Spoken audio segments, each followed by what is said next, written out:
بسم اللہ الرحمن الرحیم۔ السلام علیکم ورحمۃ اللہ وبرکاتہ۔ آج ہم اس ریڈیو میں کلمہ طیبہ کی فضیلت کے بارے میں 10 احادیث نبوی بیان کریں گے۔ تو سب سے پہلے درود شریف پڑھ لیں۔ حضرت ابو ہریرہ رضی اللہ تعالیٰ عنہ سے روایت ہے کہ رسول اللہ صلی اللہ علیہ وسلم نے ارشاد فرمایا کہ ایمان کے 70 سے زیادہ شاخیں ہیں، ان میں سب سے افضل شاخ لا الہ الا اللہ کا کہنا ہے، اور ادنا شاخ تکلیف دینے والی چیزوں کا راستے سے ہٹانا ہے، اور حیا ایمان کی ایک اہم شاخ ہے۔ نمبر 2، حضرت ابوبکر صدیق رضی اللہ تعالیٰ عنہ سے روایت ہے کہ رسول اللہ صلی اللہ علیہ وسلم نے ارشاد فرمایا، جو شخص اس کلمے کو قبول کر لے جس کو میں نے اپنے چچا ابو طالب پر انتقال کے وقت پیش کیا تھا اور انہوں نے اسے رد کر دیا تھا، وہ کلمہ اس شخص کے لیے نجات کا ذریعہ ہے۔ نمبر 3، حضرت ابو ہریرہ رضی اللہ تعالیٰ عنہ سے روایت ہے کہ رسول اللہ صلی اللہ علیہ وسلم نے ارشاد فرمایا، اپنی ایمان کو تازہ کرتے رہا کرو۔ عرض کیا گیا، یا رسول اللہ، ہم اپنی ایمان کو کس طرح تازہ کریں؟ ارشاد فرمایا، لا الہ الا اللہ کو کثرت سے کہتے رہا کرو۔ نمبر 4، حضرت جابر بن عبداللہ رضی اللہ عنہ فرماتے ہیں کہ میں نے رسول اللہ صلی اللہ علیہ وسلم کو یہ ارشاد فرماتے ہوئے سنا، تمام اذکار میں سب سے افضل ذکر لا الہ الا اللہ ہے، اور تمام دعاؤں میں سب سے افضل دعا الحمدللہ ہے۔ لا الہ الا اللہ سب سے افضل اس لیے ہے کہ سارے دین کا دار و مدار ہی اسی پر ہے، اس کے بغیر نہ ایمان صحیح ہوتا ہے اور نہ کوئی مسلمان بنتا ہے۔ الحمدللہ کو افضل دعا اس لیے فرمایا گیا ہے کہ کریمہ کی تعریف کا مطلب سوال ہی ہوتا ہے، اور دعا اللہ تعالیٰ سے سوال کرنے کا نام ہے۔ نمبر 5، حضرت ابو ہریرہ رضی اللہ تعالیٰ عنہ فرماتے ہیں کہ رسول اللہ صلی اللہ علیہ وسلم نے ارشاد فرمایا، جب کوئی بندہ دل کے اخلاص کے ساتھ لا الہ الا اللہ کہتا ہے تو اس کلمے کے لیے یقینی طور پر آسمان کے دروازے کھول دیے جاتے ہیں، یہاں تک کہ یہ کلمہ سیدھا عرش تک پہنچتا ہے، یعنی فوراً قبول ہوتا ہے، بشرط یہ کہ وہ کلمہ کہنے والے کبیرہ گناہوں سے بچتا ہو۔ اخلاص کے ساتھ کہنا یہ ہے کہ اس میں ریا اور نفاق نہ ہو۔ کبیرہ گناہوں سے بچنے کی شرط جلب قبول کے لیے ہے، اور اگر کبیرہ گناہوں کے ساتھ بھی کہا جائے تو نفع اور ثواب سے اس وقت بھی خالی نہیں ہے۔ نمبر 6، حضرت یعلا بن شداد رضی اللہ عنہ فرماتے ہیں کہ میرے والد حضرت شداد رضی اللہ عنہ نے یہ واقعہ بیان فرمایا، اور حضرت عباد رضی اللہ عنہ جو کہ اس وقت موجود تھے اس واقعہ کی تصدیق فرماتے ہیں کہ ایک مرتبہ ہم لوگ نبی کریم صلی اللہ علیہ وسلم کی خدمت میں حاضر تھے۔ رسول اللہ صلی اللہ علیہ وسلم نے دریافت فرمایا، کوئی اجنبی یعنی غیر مسلم تو مجمع میں نہیں ہے؟ ہم نے عرض کیا، کوئی نہیں ہے۔ ارشاد فرمایا، دروازہ بند کر دو۔ اس کے بعد ارشاد فرمایا، ہاتھ اٹھاؤ اور کہو لا الہ الا اللہ۔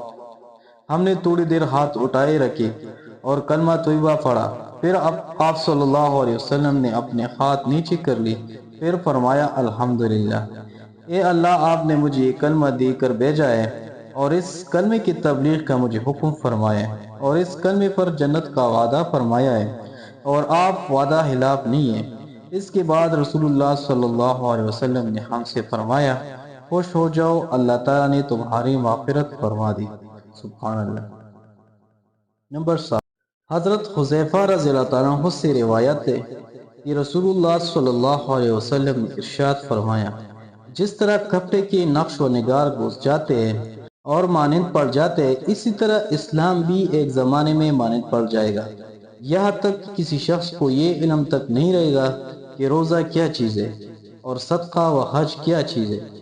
ایک شب آئے گی کہ قرآن سینوں سے اٹھا لیا جائے گا اور زمین پر اس کی ایک آیات بھی باقی نہیں رہے گی۔ متفرق طور پر کچھ بوڑھے مرد اور کچھ بوڑھی عورتیں رہ جائیں گے جو یہ کہیں گے کہ ہم نے اپنے بزرگوں سے یہ کلمہ یعنی لا الہ الا اللہ سنا تھا، اس لیے ہم بھی یہ کلمہ پڑھ لیتے ہیں۔ حضرت حذیفہ رضی اللہ عنہ کی شاگرد سلا نے پوچھا، جب انہیں روزہ، صدقہ اور حج کا بھی علم نہ ہوگا تو بلا صرف یہ کلمہ انہیں کیا فائدہ دے گا؟ حضرت حذیفہ رضی اللہ عنہ نے اس کا کوئی جواب نہیں دیا۔ انہوں نے 3 بار یہی سوال دہرایا۔ ہر بار حضرت حذیفہ رضی اللہ عنہ اعراض کرتے رہے۔ ان کی تیسری مرتبہ اصرار کے بعد فرمایا، سلا یہ کلمہ ہی ان کو دوزخ سے نجات دلائے گا۔ نمبر 8، حضرت ابو ہریرہ رضی اللہ عنہ سے روایت ہے کہ رسول اللہ صلی اللہ علیہ وسلم نے ارشاد فرمایا، جس نے لا الہ الا اللہ کہا، اس کو یہ کلمہ ایک نہ ایک دن ضرور فائدہ دے گا، نجات دلائے گا۔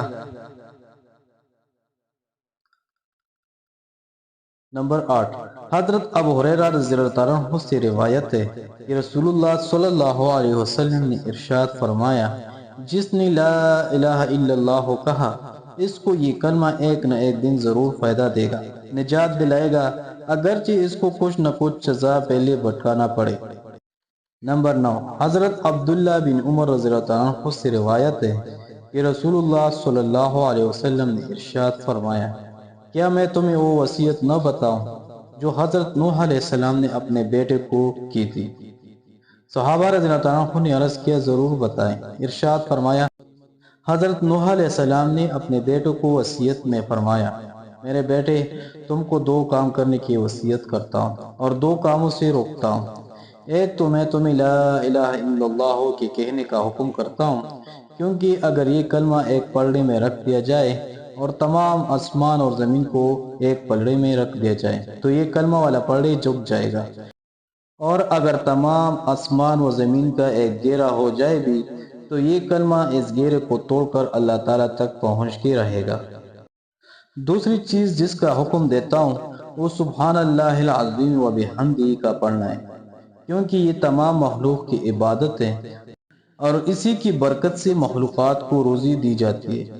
اور میں تم کو 2 باتوں سے روکتا ہوں، شرک سے اور تکبر سے، کیونکہ یہ دونوں برائی بندے کو اللہ تعالیٰ سے دور کر دیتی ہے۔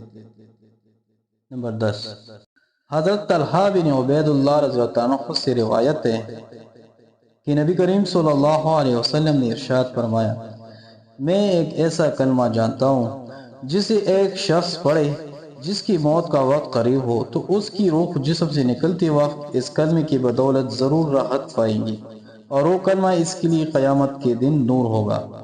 وہ کلمہ لا الہ الا اللہ ہے۔ بس میرے پیارے دوستوں، بزرگوں، اللہ تعالیٰ سے دعا ہے کہ جو کچھ کہا سنا اس پر عمل کرنے کی توفیق عطا فرمائے۔ وما علینا الا البلاغ۔